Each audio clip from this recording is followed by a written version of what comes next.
So we'll go ahead and kick this thing off with the Russell Westbrook trade. As you guys know, and as I'm sure all you fans know who are tuning in, Russell Westbrook was just traded to the Wizards for John Wall and a 2023 first-round pick. Top 14 protected. top 14 protected, granted. But yeah, so Ish, what do you think about this? We're gonna let you kick this thing off. Sure. Yeah, I just want to start off and address our Texas Rundown fans and just appreciate all the love you've been showing us.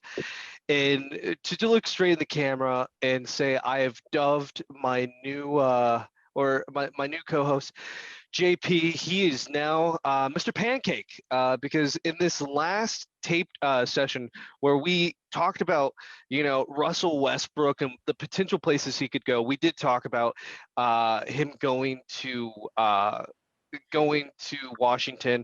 But I mean, he stood there and he defended in Houston type fashion how Russell Westbrook was good and that he could still drive to the hole and the paint, and that he's a great player, and that it was just COVID. He got a little coffee cough, and that's why he didn't perform in the playoffs. He was injured. And then before the show today, I talked to him about this John Wall trade. I'm like, JP, what do you think of this? And literally he goes, whew, thank God we got rid of Russell Westbrook. Man, that guy sucked. And for that reason, I am now naming you Senor Pancake. Mr. Pancake, do you have anything to say about that? I will interject here and say, if you're going to give me a name like Mr. Pancake, I'm going to tweak it here, rundown style. I'm going to be a Pancake P. So you can call me Pancake P from now on. All right, Pancake P. I'll try hard not to call you Pandemic P. I mean, there's no real difference here, right? But yes, Pancake P. Just looking at this and being straightforward with you guys, jokes aside, this trade is pretty much a nothing burger, right? Like, oh no, like that 2023 draft pick is really going to change Harden's mind as to whether or not he wants to stay in Houston. Sure, JP, they can package the pick with Eric Gordon and try to bring somebody else in, but it's not going to be someone substantial enough to want to keep Harden here. Like, at the end of the day, you basically traded two players that were basically the same. But are you not getting a trade bait with that first-round pick? Be able to package it? Dude, it is top 15 protected. Like, literally, who are you trade baiting with this? You can get some good players in the second half of the first round.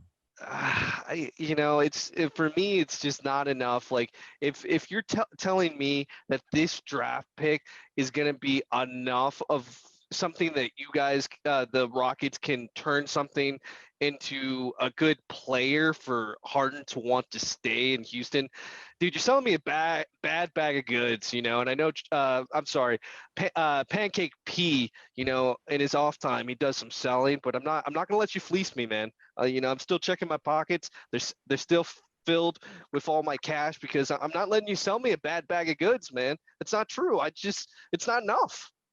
JP/Pancake P, what do you have to say on this? What do you think about this Russell Westbrook trade? Since you're the true fan, you're in the heart of Houston right now. So, I mean, you're hearing what the fans are hearing right now. So let us hear what's going on in Houston. Well, Scrooston is happy. We have Paul Wall, and now we have John Wall. So it's great, a great day to be in Houston. I will start this off and say that there's nobody on planet Earth here is debating if John Wall is in fact a better basketball player than Russell Westbrook is. He is not. He's not a former MVP. He didn't average a triple-double for 3 straight seasons. John Wall is a good player. He's an all-star player, not a superstar. I want to say the Rockets, as a fit next to James Harden, I think he can be better than Russell Westbrook was because there's a lot of redundancy there. And when Russell Westbrook's on the team, he's not a good player without the ball because Russell Westbrook, in order to create and drive the basket, he needs the basketball in his hands. And he's not willing to learn how to put out the ball. And he's not a very good shooter either. Tell me more about how the balls have been in his hands and he's had one of the worst 3-point percentages in the league. Oh, yeah, no, for sure. I'm saying Like, and he's not a good catch and shoot player. Like, he shot last season, he shot 29% on catch and shoot threes, which surprisingly actually was higher than Eric Gordon. He took about two catch and shoot threes a game. Eric Gordon took about 5, and he actually shot better than Eric Gordon. That's another reason I want Eric Gordon shipped off with the draft picks. But another topic, another time. But I'm switching gears back to John Wall. I will say next to Harden, you need someone that can catch and shoot the ball, because a lot of the times teams will double team Harden, a lot of times even at half court. And with Russ, the defenders wouldn't even guard Russ at all, and they'd immediately double Harden. You trap Harden, you pass to Russ. Russ can't shoot, and he has to basically, the defenses know he's going to attack. He could still score. I mean, he's still averaged 28, 8, and 7. Those aren't slacker numbers. Obviously, in the playoffs, he had COVID. He had a bad quad as well, so he wasn't able to perform up to par in the playoffs. But he never really is a great playoff performer, historically speaking. But you look at John Wall, his last 4 seasons of basketball he's played. Mind you, he's been off a while. You know, at 2019, he averaged 37.3% from downtown on 3.2 catch and shoot threes a game. And then the season before that, in 2018, he averaged 43.8, so basically 44% on 2.5. When was the last time that John Wall played? That's a good question. It's been a while. That was December of 2019 was the last time he did play basketball. And so a to full give year. people context on how long it's been since John Wall has played basketball, Michael Jordan's first retirement was 637 days. It will have been 728 days when the season starts. The last time John Wall played organized professional basketball. So a lot of the last time he played was December December of 2019. Version of John Wall we will get. If he is 80% of what he was, yeah, he can get us hopefully 17 to 20 points a game, and he can get us 7, 9 assists, something like that. Then he'll be a good fit for the Rockets, and he can maybe catch and shoot threes, maybe the league average 35%, maybe even a little bit higher like he did in some of the other seasons. So if he can do those things, this is an upgrade as far as fit is. I'm not saying he's a better basketball player than Russell Westbrook at all. No, just purely fit-wise. And you look how he fits in the system now. What a coulda, shoulda, JP. That's at the end of the day. There's a lot of ifs in this. Like I said, it's a nothing burger of a trade. Is the entire offseason not a bunch of ifs? There was a big if when Russell Westbrook came to Houston, could Russell play without the ball? If he did, then they would do very well, but they didn't. So to me, with having 3 major guards in the past 5 years, to me, it's just really not shown me anything, really. I don't have faith in this team. And this is coming from a guy who's seen Houston get eliminated in, I think it was the second round against Golden State. I think it was the second time around. I don't think that was in the Western Conference Finals. No, it was right. But hey, if you look at it, I mean, the style of ball that John Wall played was drive and kick, drive and kick, drive and kick. That's what he did with Calipari at Kentucky. So why is that not going to be a perfect fit for Harden-ish? Like, I mean, you add that to a guy who can just drain it from out of this world. Talking to a guy who trying to find that new identity. Talking to a guy who has an injury-prone player on his team. Love you, KP. You're the greatest unicorn of all time that I know. But you know other unicorns? Look, this is the issue. There is no greater unicorn, all right, man? You tell me another unicorn, I'll tell you that the greatest one's KP. Until Giannis I want to hear another unicorn that you know. KP gets shipped out. But look. This was not a questioning of the number of unicorns I know. It is just a question that I know KP is the best one I know. But that being said, it's a big if, right? You guys traded for a guy who probably won't start the season. I don't know. It's a quick turnaround he hasn't played in training camp over 2 years. It's just a quick turnaround. It's not like he just based upon what you said that he hasn't played since December of 2019, which is less than 2 years. It's been 1 full year since we're currently in December of 2020. Oh, then maybe I was thinking of the 18-19 season. I guess it was 18. I guess it's been about 2. It's been 7. It'll have been 728 days. So that's gotcha. 2018. But regardless, we saw this. We saw this with Porzingis when he came back, right? he's a great player, but me and you had this discussion for a long time. I was like, I don't know if Porzingis is good or if he's going to be as good as he was. He turns out to be actually pretty good, but it took him almost to the All-Star break to like really shake off all that rust and get going again, right? And so I do have some concerns, right? This is going to be a big if. How long is it going to take John Wall to get back up to speed? And that's not even mentioning the Harden stuff that's going on in Houston. Jesus. So that also kind of brings me to our next point here is, what does Harden's future look like in Houston? And what does Houston's future look like in general? Like, are we going to look at Harden getting dished out? Is Harden going to ride out his contract and leave? Are they going to add the pieces for Harden to stay? So I'll just say this off the top. Tillman Fertitta should just hire B.O.B., just hire Bill O'Brien and finish the blow up that you guys need. And just get rid of everybody because that's what you need. You're done. So yeah, that worked really well for the Texans. If you want to go the Bob route, or are we going to trade Harden? What big washed-up player can we trade Harden for? And then we don't even want first-round draft picks if we're going the Texans Bill O'Brien route. Because I mean, Harden, like DeAndre Hopkins, he's not. Could you talk to Charlotte and trade him for Gordon Hayward? I hear that he has a comparable contract. Make a great trading situation. Yeah, maybe they can throw in a second rounder to sweeten it up, and yeah, we'll take it if Bill O'Brien's ready to go. But in all seriousness, though, I mean, you look at this team; they made some significant upgrades, and the way they're going to play, obviously, under Silas is going to be different than D'Antoni. Christian Woods is a great player. I'm curious to see how his smaller sample size on the Pistons will translate into a longer season. But let's be real here. We had to neuter Harden's offense a lot to make things work with Russ. You obviously go micro ball and you eliminate the big man to have more shooting around Russ to make things work. You guys didn't neuter the offense that much. I mean, James Harden did average 34 points a game. Harden's an elite pick and roll player. The Clint Capella Harden pick and roll was so good that he got Clint Capella a huge payday, and all Clint Capella can do is run in a straight line and dunk a basketball. So has he always been a big pick and roll player? Because I mean, prior to that, he averaged 36 points the previous season, which is only 2 more points than he averaged this past season without a center. The year before, he averaged 30 points. The year before that, 29. It's just degrading. So I don't know where this is coming from. With your micro ball play, he's still average pretty normal numbers. I know, but I'm saying efficient. His efficiency took a dip when Russell Westbrook was playing it. Russell Westbrook was playing it historically efficient. The most efficient he was playing up in January and March and February and March before the shutdown. He was playing as efficient as he did his All-Star season because we decided to cater to this style. Harden's efficiency took a dip to try and make things work for Russ.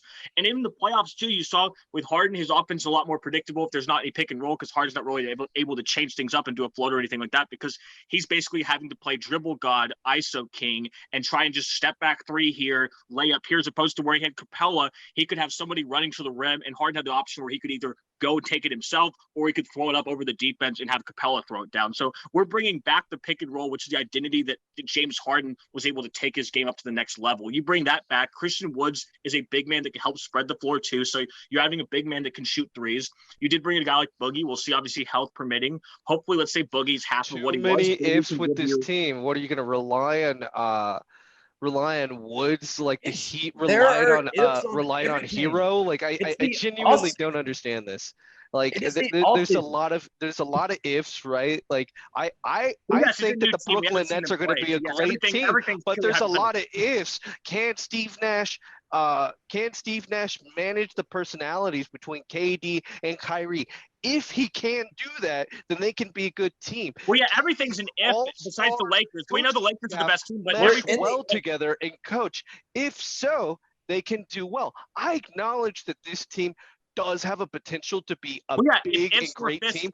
We'd all be drunk right now. Yes, it's sort of thing that come about all the time. The NBA season is not going on, so everything we're talking about is purely hypothetical. Pancake Pete, don't even get me started on what you believe is right and not right, because I guarantee you're going to jump on the next pod and try to sell me a terrible bag of goods, and I'm going to be here ready to tell everybody, don't buy it just yet. Don't get too excited. Save us dancing. What's up? Ifs are like ish. They only come around in the off season when you can't find anything else. Ifs are going to happen. It's the off season. Every team has ifs right now. If the Dallas Mavericks add another superstar, they're a title contender. There's nobody to add right now.